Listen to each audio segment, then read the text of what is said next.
Hello, aunties, uncles, friends, and allies. Welcome to the 5th episode of My API Health, where you'll receive accessible, pertinent information. We strive to be culturally informed in our programming by discussing bigger topics that many of us living in America are concerned about. I'm your host, Gunjan Mittal. Thank you for joining us today on this very special and informative episode of My API Health. And before we begin, if for some reason you feel uncomfortable or if you experience any unsettling feelings, then please do take care of yourself as you see fit.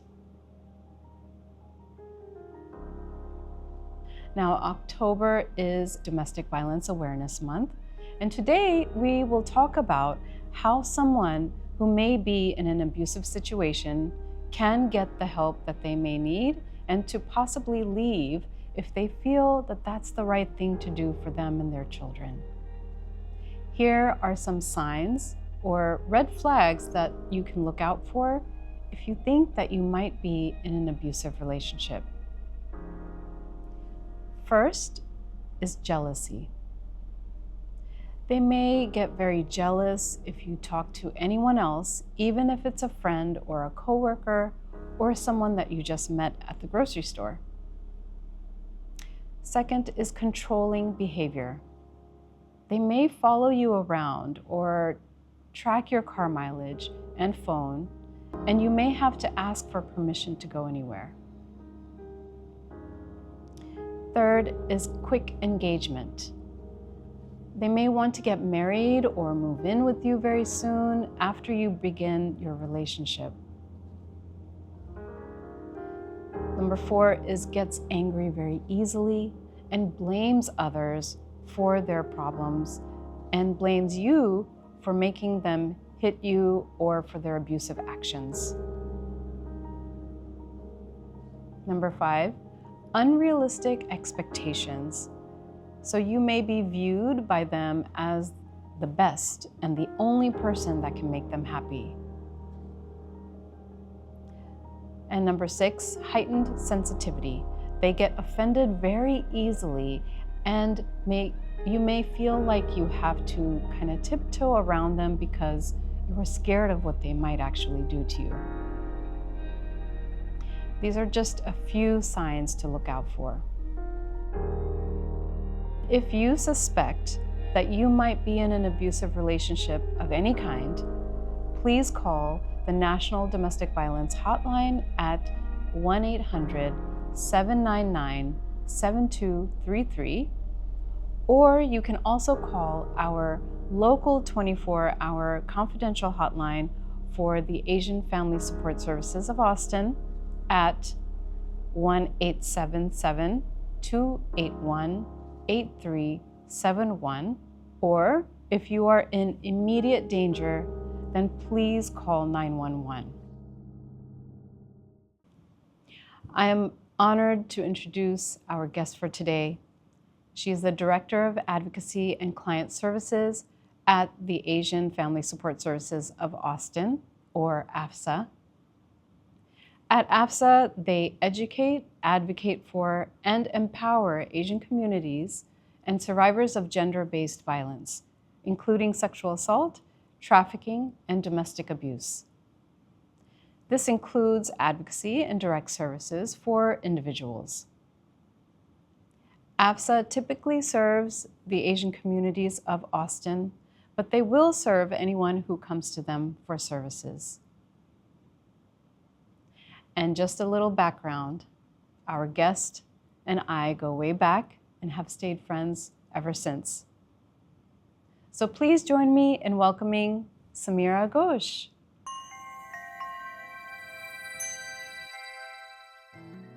Well, I'd like to turn it over to you, Samira Ghosh. So absolutely happy that you're here. Welcome to the show.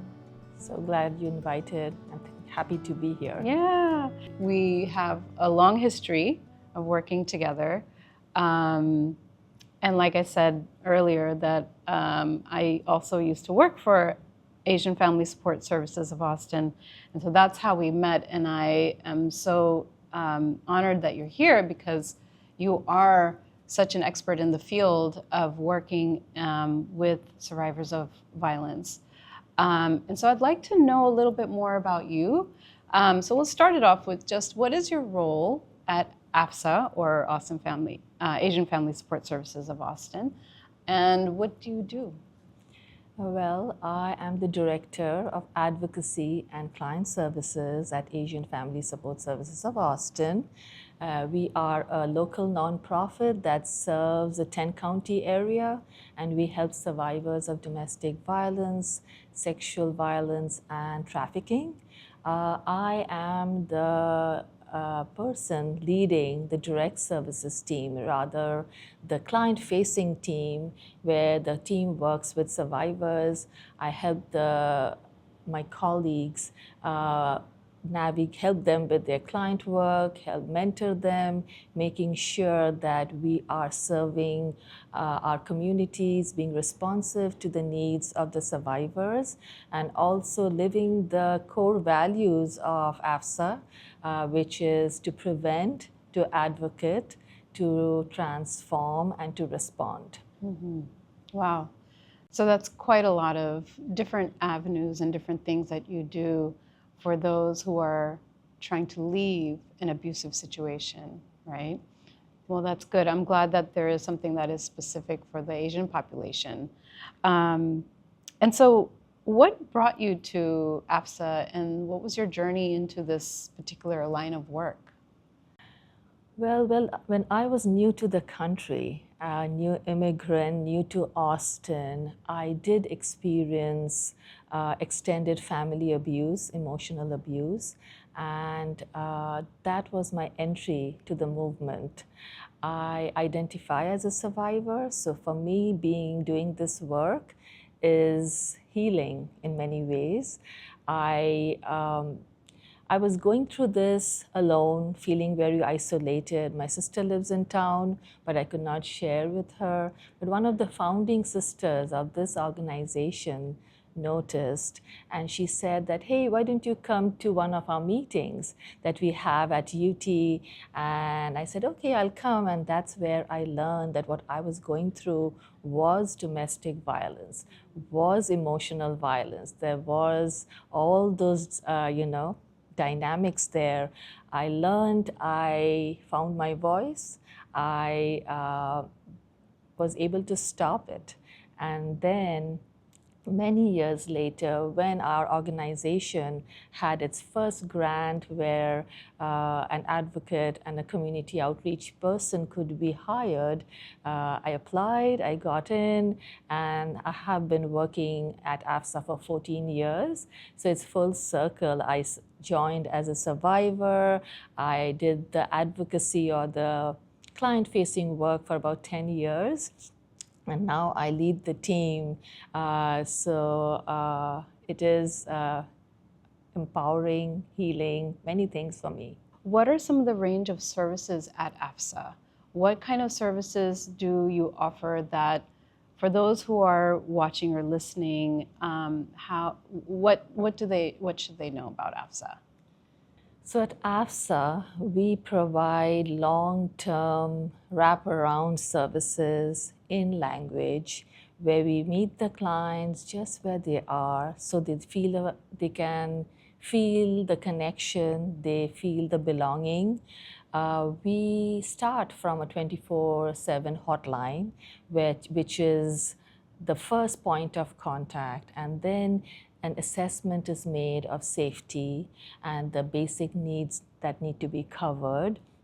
So we have a crisis team which consists of the domestic violence team and the sexual violence team. And this is a large group of people who are taking care of if the survivor needs groceries, if they need a protective order, if they need shelter, do they need to make a police report? The immediate safety is prioritized. And after that, they are working with the healing journey starts. They're connected to the counselors, there's peer support group happening every day they can check in with the advocate and decompress, talk about what they are feeling, that one-to-one advocacy and peer counseling happening there. And then slowly, when they are in a more stable situation, the legal advocacy starts, where if they are in need of divorce, if they are in need of an immigration recourse, or if there's a criminal case that's happening because an arrest was made, supporting the survivors in the criminal case if they need to write support letter or testify. And then it goes to the post-crisis team, which is the economic justice team, where they are taught how to navigate the systems, how to be empowered, financially independent. So it could be helping them write up their resume for the first time, or have an extra pair of eyes looking at the resume, how to find childcare, how to find long-term affordable housing, how to find, how to even ride the bus, small things like that. Or if they need an ESL class, or so many things that is needed for somebody to move from point A, a place of crisis, vulnerability, violence, to a life of safety, dignity, empowerment, and forward-looking space where healing and justice is happening at the same time. Two things come up for me. One, I would like for you to define, or at least explain a little bit more about what is domestic violence, and who do you see mostly impacted by domestic violence? Thank you for that question. Yes, so when somebody's talking about domestic violence, the first thoughts that come to somebody's mind is one partner physically assaulting another, right?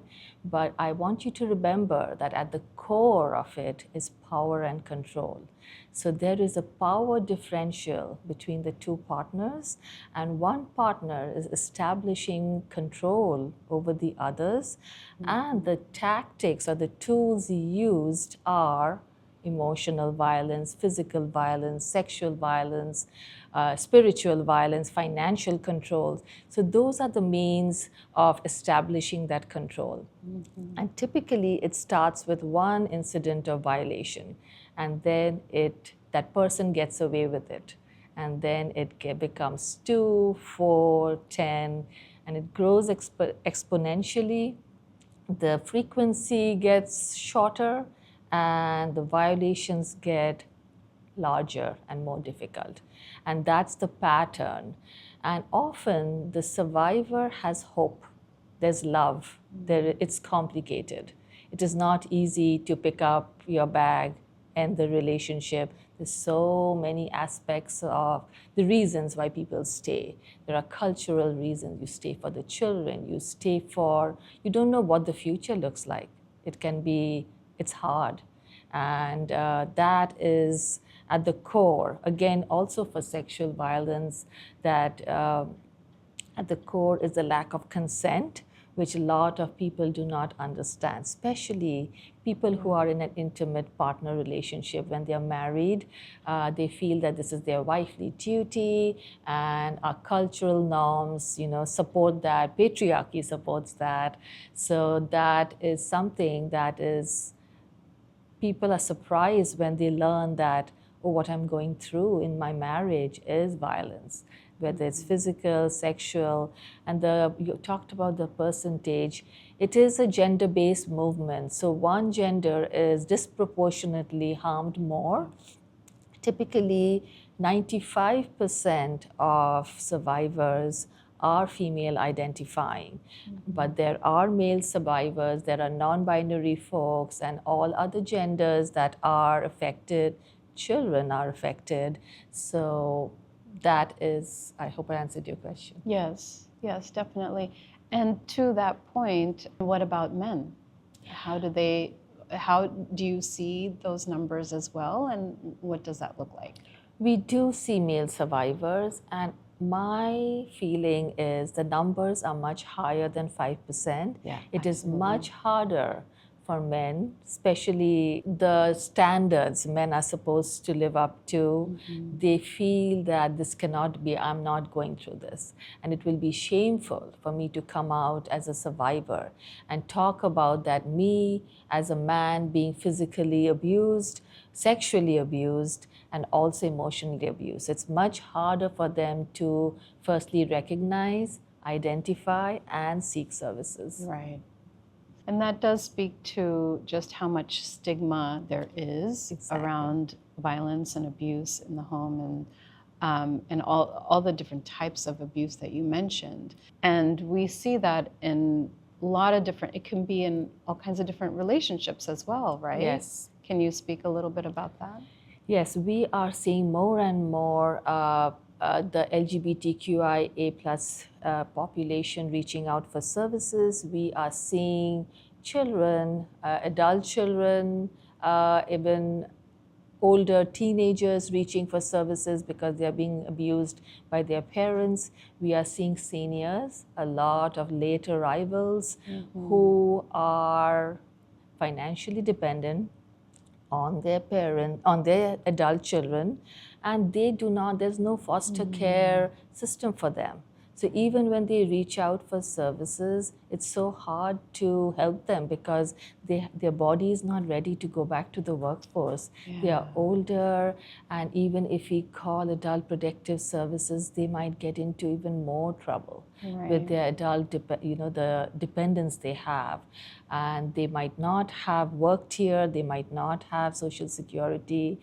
So it is, and we are seeing more and more of seniors, adult, like grown-up children, and the queer community, LGBTQIA community reaching out because in every relationship there can be that power dynamics. So when you are in a situation like that, and for those who don't know exactly, what would be some of the first steps for them to try to come out of a situation that is, maybe it's dangerous, maybe they have so much control over somebody's life that they don't even know how to approach or do something, the first steps. And so without getting into a dangerous situation for themselves and a way to protect themselves while trying to seek services, what would you suggest are some things that they can do or next steps that they can take? Some next steps a survivor can take is do not compromise your safety. It is not worth it. We have one life to live, and one day you might not be as lucky. So always be mindful as to how do I think in advance? What are the possible scenarios and who will I reach out to? Will it be a trusted neighbor? Will it be a friend? Will it be a person the abuser does not know about? And let them know your story. It is difficult to talk about your personal, intimate violations, but have an ally so that you can go to this person.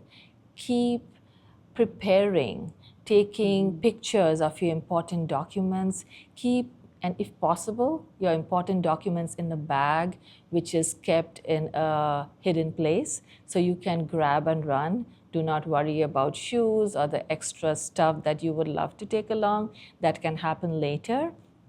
Also, if possible, keep an extra phone which is hidden, which is not in the family plan.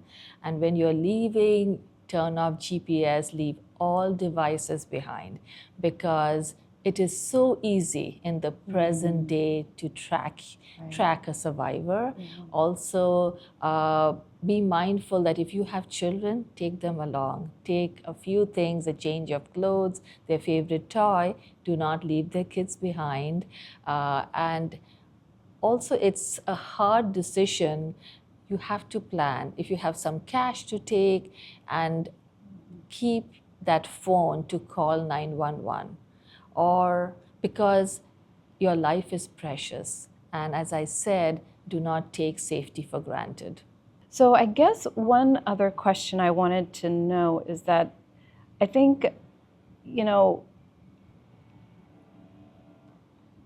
we are talking about violence, and we haven't really, and I know that what we're talking about is a very deep, very vast subject. It's also very heavy. Yes. So I know that this is it may be hard to hear, it may be hard to digest, but this is information that is meant to empower you with it. It's meant to uplift what we have going on so that you don't feel so alone, so that you're not isolated. And what I wanted to also just kind of quickly, and maybe not quickly, but to bring up is sexual assault, Right. And sexual violence. So in a situation like that, what kind of services are you able to provide? So there are so many barriers for survivors to seek help when a sexual assault happens. Yeah. So we are always ready to support a survivor get justice and healing. It takes a long time for sexual violence survivors to heal, often 23 years on the average. When a violation or assault happens, we talk to the survivor. Is this something you want to report? Yeah. Do you want to get a SANE exam, a nurse's exam? And then we accompany the survivor to a space where often it's safe facility, or if it's a rural county, to the rape crisis center, where they are able to get the SANE exam done, so that if they want to pursue and press charges, they are able to. There is accompaniment and language access and emotional support for each one of that. Yeah. Very recently, we have started our trafficking program, which also involves sexual violence, and we work with APD closely. We have an MOU with them. When they have a bus in massage parlors, we are there to serve the survivor from the beginning, and give them the options, the access to services, whether they need immigration recourse after that, or they want to just have safety from the perpetrator. And we have ongoing education in our communities and with our survivors as to what consent is. Yeah. And that is at the core of sexual violence, right? So to help them go through the criminal justice system, getting CVC if that's needed, or to apply for benefits, how to be independent, how to get away from the situation and be independent and find healing is a big part of the sexual violence program's work. And to also emphasize that all of the information that is shared and everyone that comes through, everything is confidential. Very much so, right? Absolutely, Yeah. yes. And we are very mindful even when we are using interpreters. Yes. Often interpreters are from community. We will not have that information compromised. So we are very careful, we do trainings, we are selective. So making sure that people are not hurt and harmed again. Right. And if people want to get in touch with AFSA and try to get the resources, how would they do that? Would call our 24/7 hotline, but we are out and about in community. So if you see some AFSA staff in an event, or you know somebody, you can walk up to them. And we have an emergency intake process, which consists of 5 questions that can be done in a quiet corner in an event, and then your services start. So it's very accessible, but the easiest way is to call our hotline. And then lastly, what other resources are there if they're not able to get to you, or are there other agencies that they can touch upon? Yes, so there is a SAFE in Austin, there's Hope Alliance in Austin.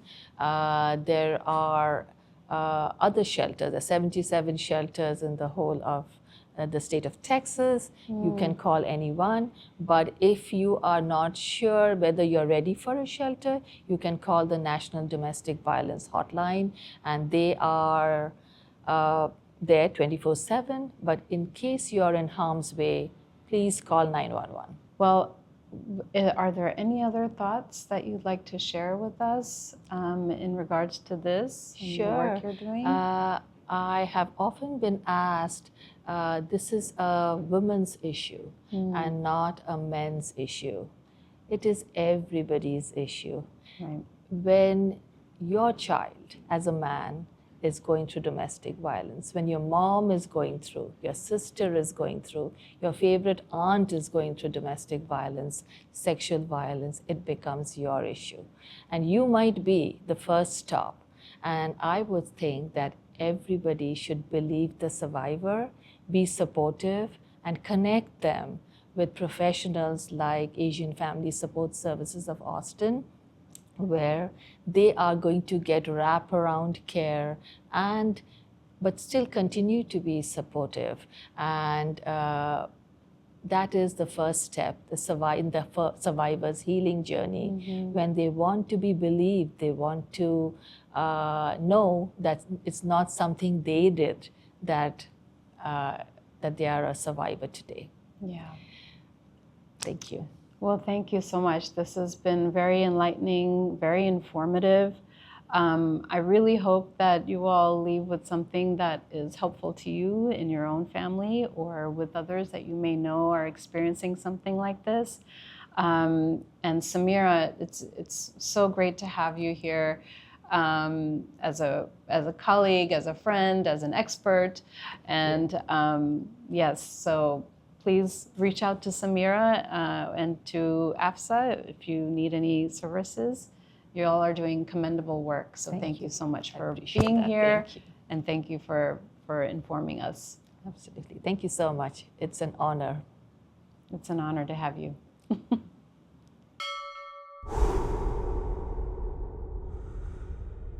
Well, we've covered some very important and heavy topics today.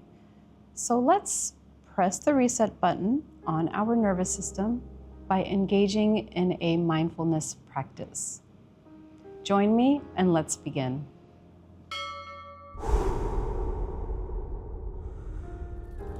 Today we will do something just a little different.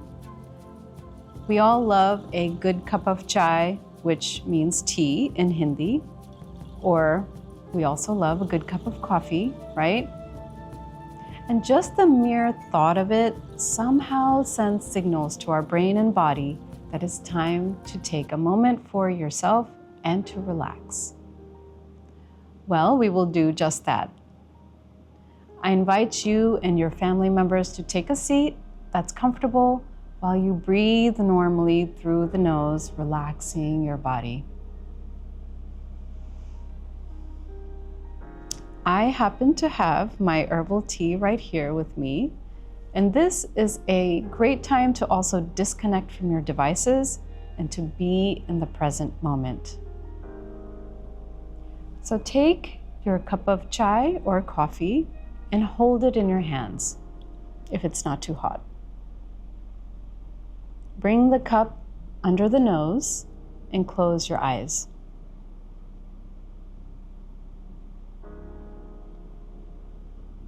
Feel the steam and the aroma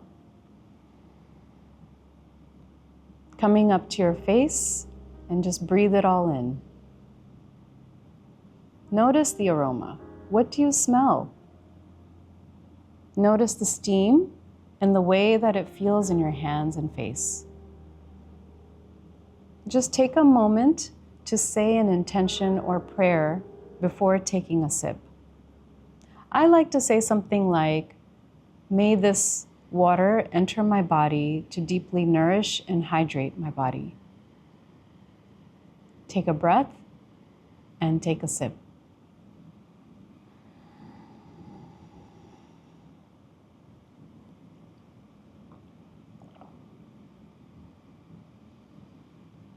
Continue breathing and taking mindful sips as you pay attention to how it feels entering your mouth, your throat, and your stomach.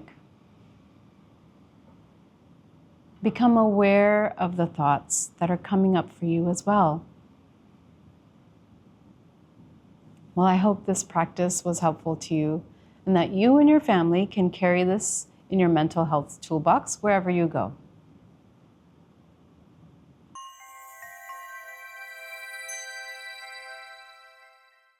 I have an important announcement for those of us who are trying to become citizens. There will be a citizenship clinic where the first 75 participants can receive free one-on-one assistance to complete the N400 application for naturalization. This clinic will take place on Saturday, November 2nd, from 9 a.m. until 2 p.m. at the Plumbers and Pipe Fitters, Local Union 286. The address is 814 Airport Boulevard, Austin, Texas. So mark your calendars to receive free help on this application for U.S. citizenship. We learned about the dynamics of violence and what you can do if you are experiencing abuse in your home. It is up to us to become empowered with information and then to use it to help others in our community and to also help ourselves. Our physical and mental health is dependent on how we choose to deal with our life struggles. And it's also dependent on the environment in which we are living in. So before we go, here's a quick love note to all of you. You may not always think that you have the ability, the money, the energy, or the power to change your life for the better. But I'm here to tell you that you have all the power in the world to do these things differently, to be bold, to take action on something that doesn't feel good to you or that doesn't feel safe. You can make that change, and sometimes you just need a little nudge or permission to do so. Well, here it is. You know what you have to do, so go and do it. Well, that's the end of our show for today. I also want to say Happy Diwali for those who celebrate the Festival of Lights, triumph of lightness over our inner darkness. May you be prosperous and full of light this coming year. Remember that our broadcast is available both on Austin Public Health's Facebook page and the APH YouTube channel. And if you enjoyed this programming, please be sure to like, share, and subscribe. My API Health airs on the 4th Saturday of every month, so don't forget to click that bell icon on our YouTube page so you never miss an episode. Thanks for joining us, and be safe, be well, and be kind to one another.